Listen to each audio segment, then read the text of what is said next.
What's up, everybody? Um, my whole family fell asleep early tonight, and I'm starting to be inspired by a lot of my podcasting friends and video blogging friends. And so I'm getting into the mode of starting to read through some of my blogs in a live post to have more interaction with anyone who wants to interact. So I'm going to read, because it's still pretty relevant to what we're sort of experiencing here in Detroit, a blog post from 2 weeks ago. I called it Gentrification with a capital G. And I'm just going to read through it and respond to things as we go. So I'll start with the Bible verse that was really inspiring to me as I wrote this. So Jesus put together a whip out of strips of leather and chased them out of the temple, stampeding the sheep and cattle, upending the tables of the loan sharks, spilling coins left and right. He told the dove merchants, "Get your things out of here. Stop turning my Father's house into a shopping mall."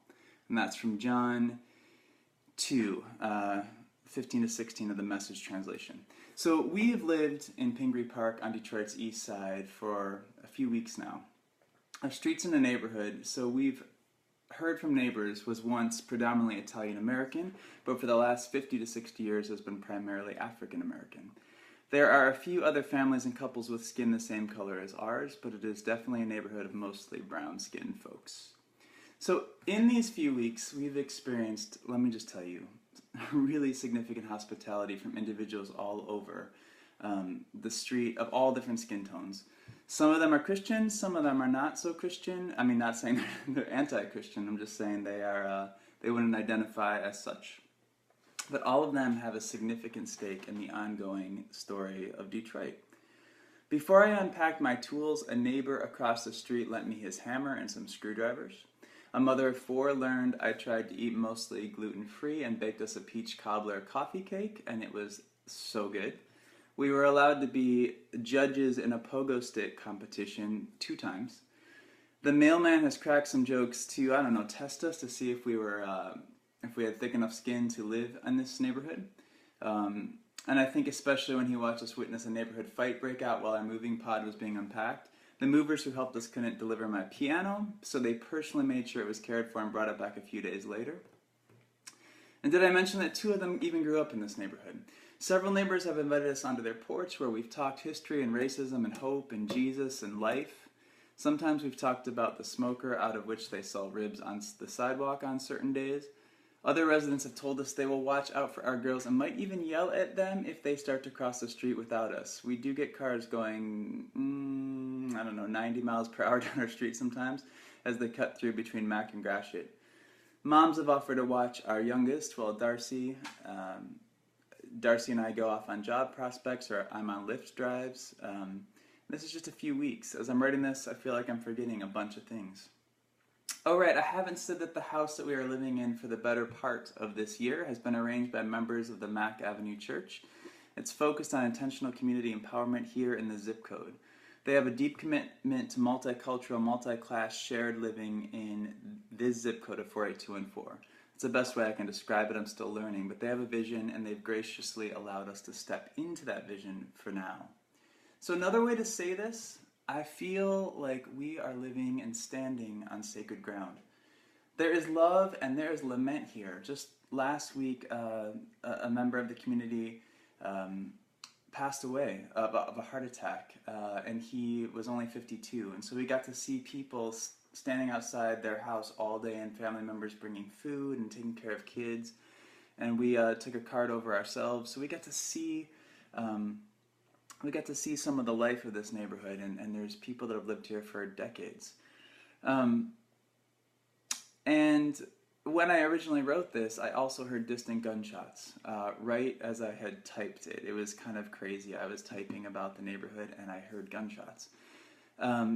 I just learned of neighbors that take care of their mothers and fathers in their childhood homes because of years of inadequate health care has caused all kinds of complications. But neighbors are interested in knowing one another and reaching out. The street has some major history, and I'm humbled to be welcomed at least in this first month. When we first felt the tug to move eastward to Detroit, hey Manny and Laura and Brandon and Kristen, it's nice to see you all. Thanks for joining. But when we first, and Michelle from Miami, thank you. It's late for you, but thanks for jumping in. So When we first felt the tug to move eastward to Detroit, we were really inspired by a street in between New Center and the Boston Edison neighborhood. It's about 10 minutes from here, where some of our friends we consider family had relocated several years ago. They moved from LA and have been sending dispatch all these years about the hope and sort of gritty healing of Detroit. In our imaginations, we thought we would live on that street with them. That was kind of like our vision. We felt like God was calling us there. That street also feels holy, and I love going to visit them, so much that I had a dream where I was expected to remove my shoes when I walked down their sidewalks. It's pretty intense. But God had a different starting point for us in mind, not to say we didn't try. So now I'm going to tell you about this guy named, we'll call him Dusty, because that's what he called himself as he reached to shake my hand. I'm going to protect his identity, but I'm kind of considering maybe not. Anyway, we wanted to move into an apartment down the street from our friends on that street that I felt I should take my shoes off. There was a property just on the next block. Dusty was putting in all kinds of newfangled upgrades. This was about a month ago. Dusty was this long-winded salesperson coming from me right now who keeps talking, but this is my live video, so I probably should do the talking. Love you too, Manny. So Dusty is from Nashville, and he actually still lives in Nashville. But he kept slipping in that he was telling Detroit that his, quote, address was one of the Detroit properties he owned. He owns 40 properties, mind you. Because it made it appear that he was an actual resident of Michigan, and that helped him qualify for certain tax breaks and benefits. Dusty kept emphasizing how, quote, nice this neighborhood was for a family like us. Dusty was not friendly to the brown-skinned neighbors who lived directly next door. Dusty actually called my best friend a buffoon once. He has brown skin. Browner skin than mine, I should say. You see, Dusty owns 40 properties. Dusty is hoodwinking the city for his own benefit. He's rude to people who don't look like him. He's flipping properties, and he has plans to sell them for roughly 3 times what he paid, putting great pressure on the people that have lived there for decades. I actually walked away from this guy in mid-sentence, partially because he was never going to stop, and partially because he was causing my blood to boil. I've only written a fraction of the many statements he was firing at us. I mean, it was just on. And Manny, you taught me about microaggressions, and yeah, I mean, it was just like he was using all these coded things that I knew what he meant. He was trying to appeal to us. He actually told us he can't afford to shop at the Whole Foods nearby. Mind you, he owns 40 properties. But he said people like us probably could. Side note, we do go to that Whole Foods pretty often, but it's that's another blog post. What's up, Casey? So I thought of the verse I opened with of Jesus flipping over tables in a sacred ground. I wanted to turn over Dusty's tables. I wanted to drive him out of this city, a place I very much feel God at work, feel God's Spirit present. He was taking advantage of the bankruptcy of this city, my new city. I don't want to call it my city yet, but it is my city. I grew up nearby. What's up, Ptolemy? Dude, I saw you in what's it called? Westworld last night. It's pretty brutal. But anyway, side note. Look, this is my city, and I want to learn how to really fall in love with it. I'm loving it, but I want to learn how to marry this city, right? So anyway, I want to turn Dusty's tables over and send him out. See, he's taking advantage of the bankruptcy of the city and seeking to amass a fortune to take back with him to his ranch in Nashville, where he already has, I don't know, what did he say, 20 horses? We could not rent from this guy. As much as I wanted to live on the street that our friends live on, I just couldn't rent from this guy. I'm still not sure I know what we're doing, but it was clear that I did not want a dime of our money to go into Dusty's fortune. I want it to be circulated within the city of Detroit, by the people of Detroit. I know that Dusty will produce property tax revenue, and that will in turn help this city. But the core question comes down to this: who will it help? Who is seen as the valuable population of Detroit? Is it just for people like me and my family with our pinkish orange skin? In Dusty's math, yeah, that's who it seemed like it was for, especially since my friend Billy was not the only person who he was rude to on that street with brown skin. But shouldn't Detroit's upgrade, if that's truly what is happening, an upgrade, what's up, Kevin Butcher?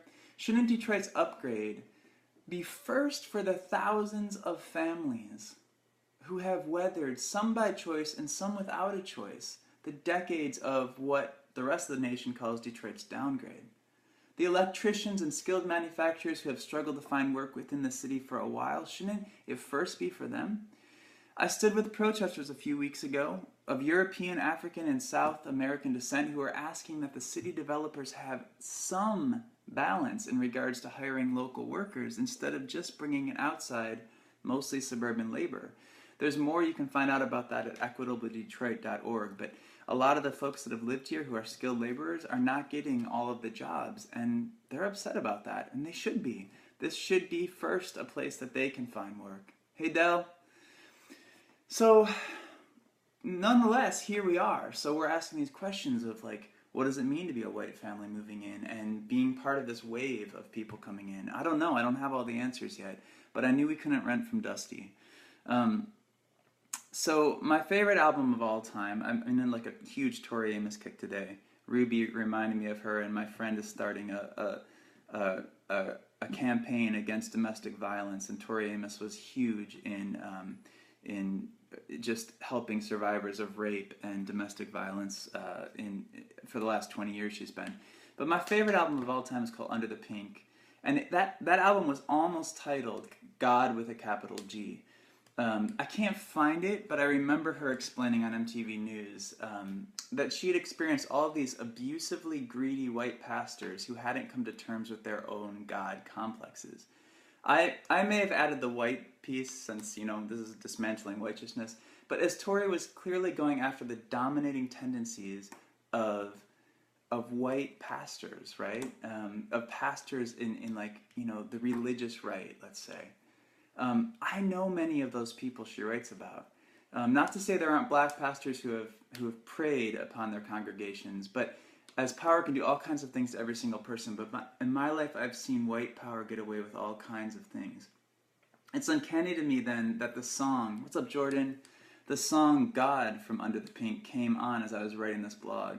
And I couldn't help but imagine Dusty as the, quote, God character in this song, making it rain, making decisions about who gets blessings and who gets punishments and who gets housing and who doesn't get housing. And the her in that song might be the city of Detroit, or more pointedly, the people of Detroit. So there's a line that says, let's see, God, sometimes you just don't come through. Do you need a woman to look after you? God, sometimes you just don't come through. Tell me you're crazy, maybe then I'll understand. You got your 9-iron in the back seat just in case. Heard you've gone south. Well, babe, you love your new four-wheel. I gotta find why you always go when the wind blows. And I just thought of this dude who's coming in just to make money here in Detroit. He gets to decide who lives in his properties, of course, that's his prerogative. But is he really thoughtful about the people of Detroit, or is he just trying to make money off the situation?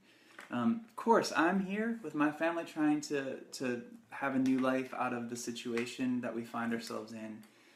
But under my pink skin, I'm also pink, just like every single one of my neighbors. Under our pink, we all have bones and a heart, and we are all precious. All lives do matter to God, not necessarily to all of the people in our lives. And I believe that we have to start paying attention to what our choices do to our neighbors, what our improvements do to our neighborhood. And are those improvements just for us and just for our families, or do we pay attention to what it does to the broader community? Taking advantage of others is something that turns my pink skin a lot more red. And I need the hospitality of this neighborhood to help me chill it out. And believe me, this neighborhood is already starting to show me some great signs of love, some great signs of making me humble. And I'm really grateful to be here. So thanks for checking in today. And let me see, Manny asked me to, when I get a chance, look up the Chirac gang shootings, 400 murders since the beginning of the year. Chicago gang members agree to meet up somewhere and shoot it out. How this does not make the news is unbelievable. Yeah, that's pretty scary. So I don't know much about it. I'll look it up for sure.